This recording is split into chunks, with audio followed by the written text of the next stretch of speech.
All right, so our second methodology is that of a total returns approach. This is where we have our nest egg and we're managing it based on a degree of risk that is comfortable.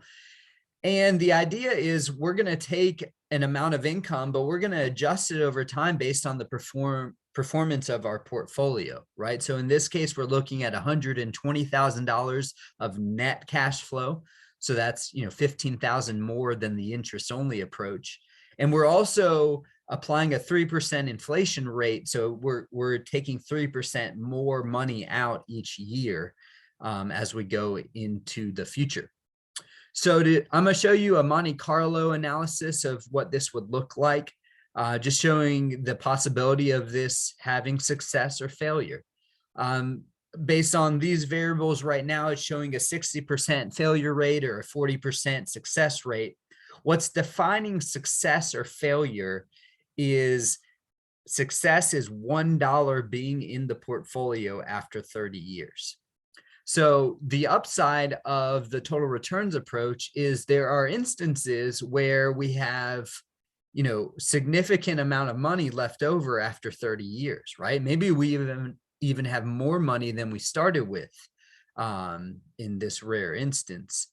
And so what that would allow us to do is potentially to take out even more money or have a greater legacy, right? Have a greater lifestyle or a greater legacy. That's a possibility.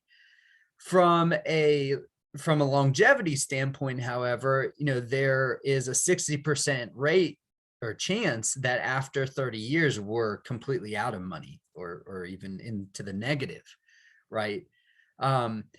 Now, this particular scenario is looking at, an income and growth portfolio. So maybe we take on more risk, right?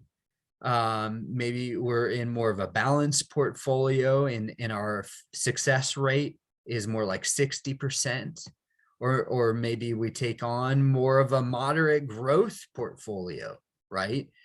And in that case, our success rate goes up significantly.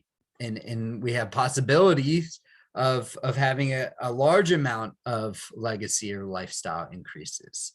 But at the same time, there's also a large amount of chance that this doesn't go well at all, right? So those are kind of the upsides and downsides of the total returns approach.